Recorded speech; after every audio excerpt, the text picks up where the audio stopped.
Everyone, hi, good morning, good afternoon, good evening. कैसे हैं आप सब लोग दोस्तों? मेरा नाम है उर्वशी जोशी एंड ये है मेरा चैनल 333 हाई प्रीस्टेस। तो दोस्तों, आज का जो वीडियो है उसका टॉपिक है अवेकनिंग जर्नी एंड संवेदनशील या sensitive souls, emotional sensitive souls. Awakening की जर्नी जो है वो हमें धीरे धीरे अपने आप से, अपने अंदर से जोड़ती है। सेल्फ रियलाइजेशन की ये जर्नी है। अवेकनिंग की जर्नी जब स्टार्ट होती है या अवेकनिंग के प्रोसेस में जब हम आने लगते हैं, बेसिकली उस टाइम पीरियड में हम काफ़ी सेंसिटिव भी हुए रहते हैं, काफ़ी संवेदनशील भी हुए रहते हैं और शुरू में थोड़े लो वाइब्रेशनल भी हुए रहते हैं। दो तरीके की एनर्जीज होती है, हाई वाइब्रेशन, लो वाइब्रेशन। जब व्यक्ति हाई वाइब्रेशन में होता है तो वो फुल ऑफ लाइफ होता है, हैप्पीनेस में होता है, बहुत पॉजिटिविटी उसके अंदर से झलक रही होती है। जब पर्सन जो है लो वाइब्रेशन में होता है, वो फियर में होता है, डिज़ायर में होता है, गिल्ट में होता है, एंजाइटीज़ में होता है, ओवर थिंकिंग में होता है, इन सब चीज़ों में। जब अवेकनिंग का प्रोसेस स्टार्ट होता है तो शुरू में जो है लो वाइब्रेशन हुई रहती है। कोई भी व्यक्ति उस वक्त काफ़ी संवेदनशील, सेंसिटिव, इमोशनल हुआ रहता है। अब इसका फ़ायदा बहुत सारे लोग उठा सकते हैं।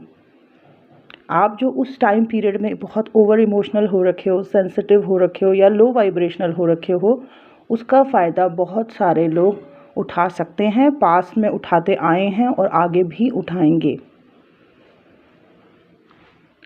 और इसी चीज़ को लेके मैं आपके साथ ये वीडियो शेयर कर रही हूँ, अपनी सोल कम्युनिटी के साथ ये वीडियो शेयर कर रही हूँ। उस टाइम पीरियड में जब हमारी अवेकनिंग होती है, स्टार्टिंग में हम लो वाइब्रेशनल हुए रहते हैं, सेंसिटिव हुए रहते हैं। तो जब हम काफ़ी ज़्यादा सेंसिटिव हो गए हैं, लो वाइब्रेशनल भी हो रखे हैं, जैसे मैंने बताया कि उस टाइम पीरियड में काफ़ी सारे लोग फ़ायदा उठा सकते हैं आपका। मैंने उठाते हुए देखा है लोगों का, किस तरीके से लोग उन्हें पागल बनाते हैं, बेवकूफ़ बनाते हैं। और ये चीज़ आज से नहीं रही, ये पहले भी रही है, ये आगे भी होती रहेगी। और ये उन सब लोगों के साथ होती रहेगी जो अवेयरनेस में नहीं है, जो एक ऑब्जर्वर नहीं है, जो खुद को नहीं पहचानते हैं, जो खुद के सेल्फ को भी नहीं पहचान पाए। उनके साथ ये पहले भी हुआ है, अभी भी हो रहा है और आगे भी होगा। उनको लोग बेवकूफ़ बनाते रहेंगे। मेरी एक क्लाइंट है, उनका नाम कीरत है। वो मुझे बता रही थी कि उर्वशी देखिए, जैसे मेरी अभी अवेकनिंग हो रही है ना, ऐसे सालों पहले मेरे फादर की भी हुई थी। और मेरे फादर जो है किसी बाबा के चक्कर में पड़ गए थे, जो कि अभी कुछ साल पहले जेल भी गया अपनी अय्याशियों के चक्करों में। तो वो बोल रही थी कि वो उस बाबा के चक्करों में पड़ गए थे, स्पिरिचुअल गुरु के चक्कर में पड़ गए थे।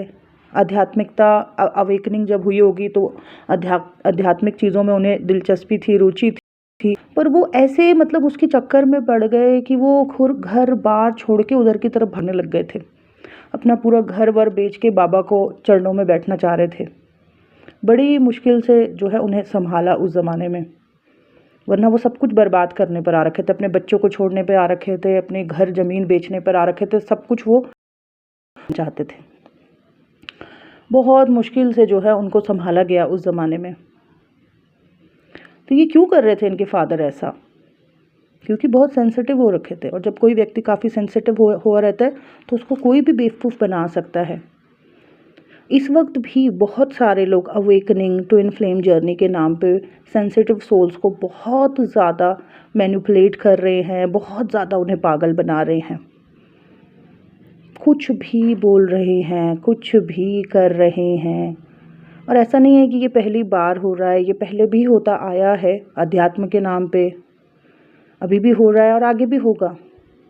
जो व्यक्ति अवेयरनेस में नहीं है वो हमेशा से इस जालों में फंस जाएगा।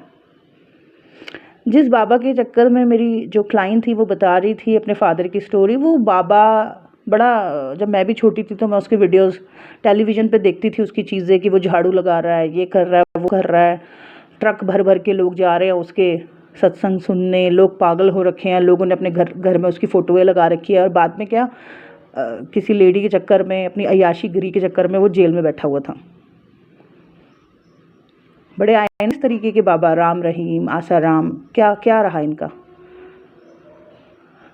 तो ये सेंसिटिव सोल्स को पागल बनाते हैं, क्योंकि ये खुद ही पागल होते हैं, खुद उनको क्लैरिटी नहीं होती है, तो ये लोगों को भी पागल बनाते हैं। और बेचारे जो भोले भाले मासूम होते हैं वो इनके चक्करों में पड़ जाते हैं। इस वक्त भी ट्विन फ्लेम के नाम पर, अवेकनिंग के नाम पर वही हो रहा है। और जो भी लोग बाहर की तरफ ज़्यादा फोकस थे, लोगों को ज़्यादा समझते थे, उन्होंने खुद को नहीं समझा था। वो लोग जो अपने आप को पहचानते ही नहीं है, जिन्होंने पहले कभी अपने अंदर झांका ही नहीं, जो देख ही नहीं पा रहे हैं कि ये मैं क्या करूं, किस तरीके से सोच रही हूँ, क्यों अपने आप को बर्बाद करने पे लगी हुई हूँ या लगा हुआ हूँ, वो लोग आ रखे हैं इन लोगों के चक्करों में। सो ओवरऑल जो मेरे इस वीडियो को बनाने का मतलब है वो ये है कि ये तो है ही कि अवेकनिंग जर्नी हमारी होती है, स्टार्ट होती है, तो उस वक्त हम बहुत सेंसिटिव हुए रहते हैं, काफ़ी इमोशनल हुए रहते हैं। और इसका कारण है हमारी लो वाइब्रेशनल एनर्जी। काफ़ी हमारी एनर्जी लो पे आ जाती है, और लो पे एनर्जी जो है fear, guilt, expectation, desire, lust, इन्हीं चीज़ों पे अटकी हुई होती है। अब अगर हम खुद के ऊपर काम कर पाए, कोई भी व्यक्ति अपने ऊपर काम कर पाया, तभी वो धीरे धीरे ऊपर की तरफ, हाई एनर्जी की तरफ आ सकता है।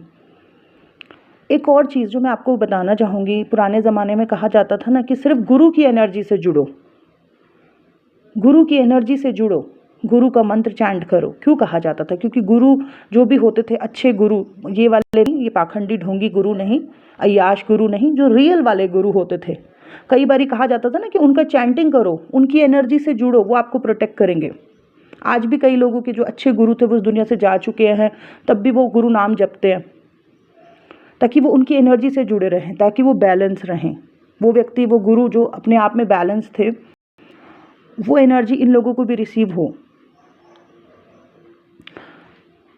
तो इस जर्नी में या तो अगर आपके कोई बहुत ही अच्छे गुरु थे, बहुत ही अच्छे, ढोंगी पाखंडी अय्याश नहीं, असली अच्छे गुरु थे, जिसको कि आपका ख़ानदान, आपका कुटुंब जो है बहुत सालों से मानते आ रहे हैं, और उनका नाम जप करने से आपके जो फैमिली लाइन है काफ़ी बैलेंस है, तो आप उनका नाम जप करें। अलग अलग जगहों पे ना भटके, अलग अलग लोगों के साथ कनेक्ट ना हो, क्योंकि आप सभी की जो अवेकनिंग के प्रोसेस में होते हैं उनकी ऑरा काफ़ी कमज़ोर हुई रहती है, काफ़ी सेंसिटिव हुए रहते हैं। जितने भी लोगों से मिलते हैं उन सब की एनर्जी पिकअप करने लगते हैं।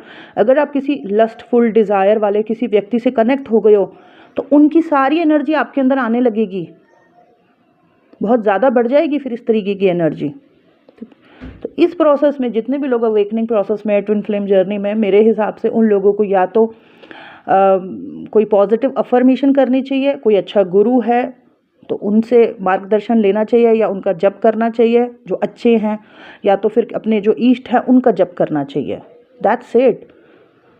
कोई इस चीज़ का बहुत ही अच्छा एक्सपर्ट है तो उससे एक आधी बार सजेशन ले लिया और उनके सजेशन से प्रैक्टिसेस करते रहे। उसकी प्रैक्टिसेस से अगर आपको बेनिफिट हो रहा है तो कुछ महीनों, कुछ सालों के बाद आप उनसे दोबारा संपर्क करें, दोबारा उनसे पूछें कि अब आगे क्या करना है, जो भी मैंने पहले किया उससे मुझे बेनिफिट मिला है। परंतु अगर इस टाइम पीरियड में आप बहुत सारे लस्टफुल लोगों से, बहुत सारे डिज़ायर वाले लोगों से जुड़ोगे तो उन सब की एनर्जी आपको पिकअप होगी और बड़े बुरे एक्सपीरियंसेस हो सकते हैं। ओके, सो बस यही था मेरा आज का वीडियो। आई होप आप लोगों को क्लियर हुआ हो दोस्तों। ये था मेरा आज का video. Thank you so much. Take care.